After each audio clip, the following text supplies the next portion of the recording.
Hola, buenas tardes hermanitos, ¿cómo están? Mi nombre es Gaby Liaud y bueno, vamos a seguir platicando del libro de los mediums del maestro Allan Kardec. Y bueno, recordemos que hablábamos de las clases de espíritas y bueno, en este vamos a platicar sobre esa confianza demasiado ciega que nosotros a veces tenemos y que tenemos que tener cuidado, porque a veces con mucha facilidad, a veces no tenemos reflexión y nos dejamos llevar por lo que creemos que es. Y bueno, ese análisis nos podría demostrar que es absurdo e imposible, pero es importante que nosotros prestemos atención, como les decía antes, a las comunicaciones, al tipo de comunicaciones que tenemos. Y el entusiasmo no conduce a la reflexión, sino que simplemente a veces la gente, en lugar de fijarse objetivamente lo que está haciendo, lo que hace es que se deslumbran, ¿sí? Entonces, esta especie de adeptos, pues son nocivos más que útiles. ¿Por qué? Porque ya nos están poniendo a estudiar, ya nos están enfocando en lo que es más importante, sino que se dejan deslumbrar y se van por otro lado. Entonces, los que tienen esa confianza ciega y confían, realmente pues perjudican, ¿no? Entonces, gracias a esa buena fe que a ellos los anima, son presas de espíritus que los engañan porque son impostores y entonces tratan de explotar la credulidad de los hombres. Si solo ellos debieran sufrir las consecuencias, el mal pues sería menor, pero no nada más son ellos, sino que hay más personas que se llevan entre las patas, ¿no?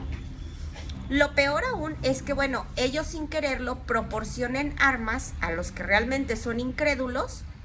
Y entonces ellos van a buscar ocasiones para poder mofarse, más que convencerse y decirse, ah, mira qué razón tenía, se van a mofar de esas personas que creen ciegamente en estos temas o en estas cuestiones, ¿sí?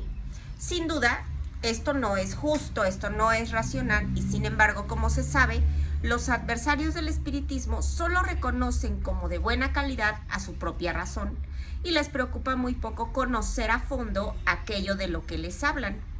En el caso del espiritismo, por ejemplo, tenemos que tratar con inteligencias que gozan de libertad y que nos demuestran a cada instante que ellos no están sometidas a nuestros caprichos. Entonces, nosotros tenemos que tener bien claro, les digo por si alguna vez llegan a irse que es que con un brujo y les dice, es que yo trabajo con no sé quién, ¿no? Un ser oscuro, por ejemplo. Y él tiene que hacer todo lo que yo le pida. Eso no es cierto. El espiritismo nos enseña que los seres no están sometidos a nosotros. Podemos pedirles nosotros con amor, podemos pedirles por caridad, si es un ser de luz. Y el ser de luz nos puede escuchar y nos puede ayudar. Si vamos con alguien que trabaje con cosas malas, le podemos pedir también un trabajo y el hermanito sabrá, el hermanito atrasado sabrá si lo hace o no lo hace. Pero nosotros no lo podemos obligar a que haga lo que nosotros queremos, porque ellos son parte del mundo espiritual, ¿sí? Sí te pueden hacer el favor, sí, pero después cuando ellos se quieran cobrar, lo van a hacer. O sea, no te van a preguntar si quieres, si te parece, en qué momento es el mejor o el más oportuno. En el momento en que ellos consideren que se pueden cobrar, en ese momento lo van a hacer, ¿sale? Por eso es muy importante que no anden haciendo trabajos a nadie, porque todo lo que hace se regresa. Bueno, entonces, en el caso del espiritismo, les decía, tenemos que tratar con inteligencias que nos demuestran que no están a nuestra merced. Es preciso que nosotros observemos esos resultados y los captemos cuando se están produciendo. Nosotros debemos de afirmar de viva voz, guardar esos resultados y captarlos cuando se producen. Por eso afirmamos que cualquiera que se envanezca de obtener a voluntad solo puede ser un ignorante o un impostor, porque nosotros no podemos obligar a ningún espíritu, sea el grado de elevación en el que esté, sea el grado de atraso en el que esté, nosotros no lo podemos obligar a hacer lo que nosotros queremos, ¿sí? Entonces, el verdadero espiritismo nunca se va a prestar para dar un espectáculo, ¿sí? Jamás. O sea, no es algo de que, vengan, pasen, van a ver cómo el medium baja tal espíritu y nos da tal profecía. nada de eso. El mejor método de enseñanza espírita es el que se dirige a la razón y no a los ojos. Ese es el método que seguimos en las lecciones de Allan Kardec. ¿Por qué? Porque eso es lo que a nosotros nos interesa estudiar, la ciencia, no estar basándonos en cosas que no existen. Debemos de comenzar siempre estudiando la teoría, es muy importante porque en ella todos los fenómenos son estudiados y son explicados. Y entonces así podemos conocer las condiciones y los obstáculos a la que nos podemos enfrentar, así como el experimentador pues también se va a ahorrar decepciones. Los que creen antes de haber visto es porque leyeron, es porque comprendieron esas manifestaciones que corroboran y confirman el espiritismo, pero no es una base esencial. O sea, no pueden nada más pura teoría ni tampoco pura práctica. Hay que tener conocimiento, hay que estudiar, hay que prepararse, es importantísimo. Los que creen antes de haber visto, porque leyeron, porque comprendieron, les decía, son las manifestaciones que corroboran y confirman este espiritismo.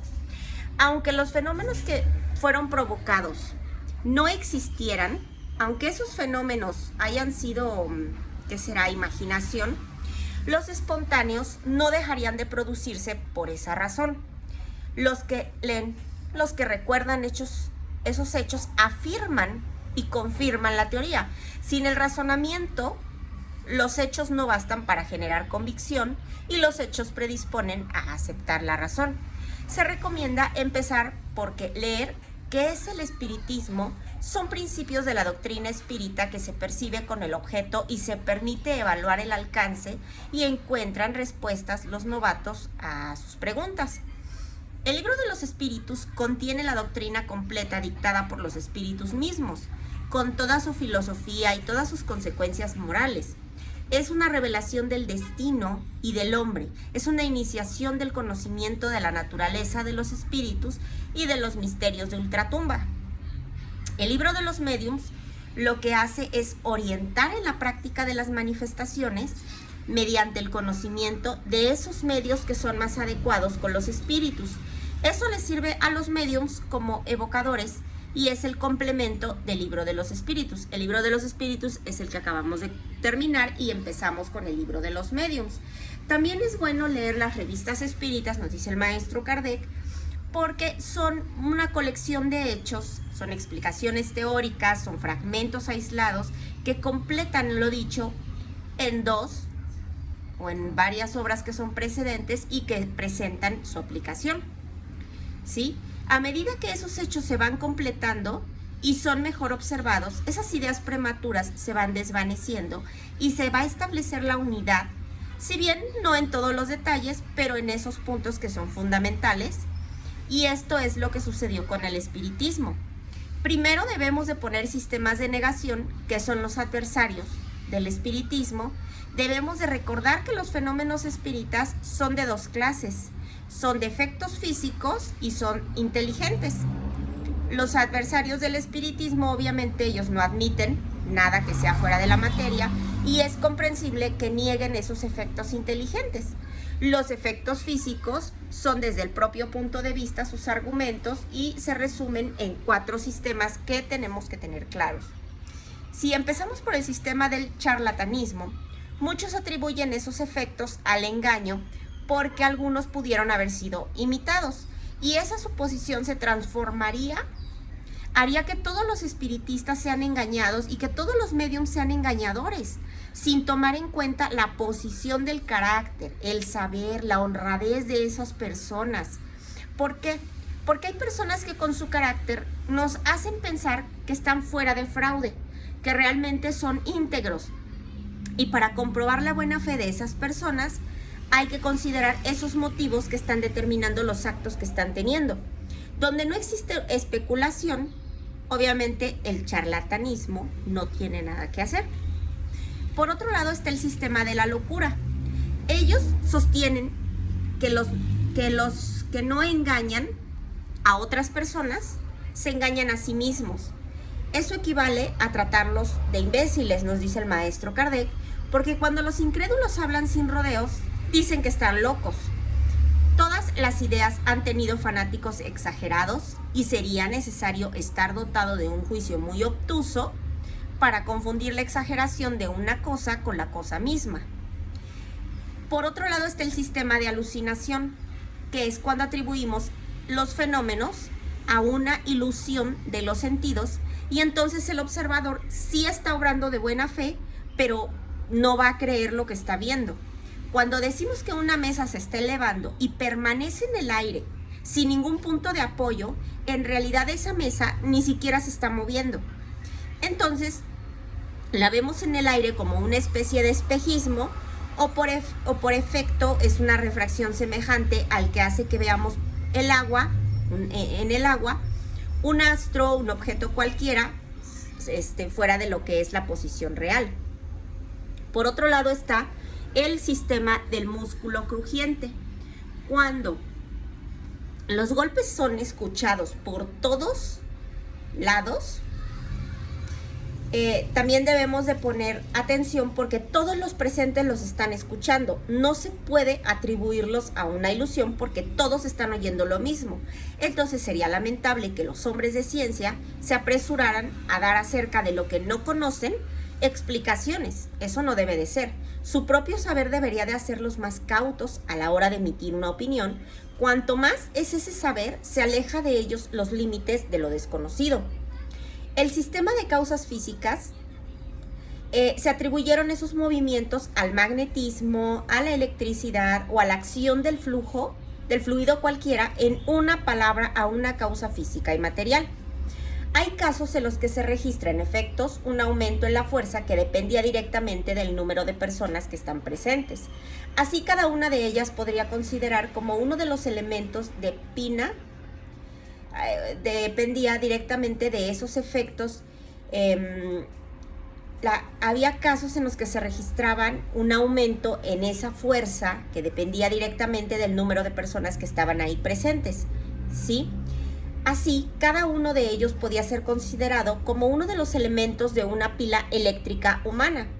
Los movimientos, los golpes, eso es lo que van a hacer, es dar señales de que obviamente la inteligencia que está ahí está presente, que obedece a su propia voluntad y que hay una respuesta en el pensamiento.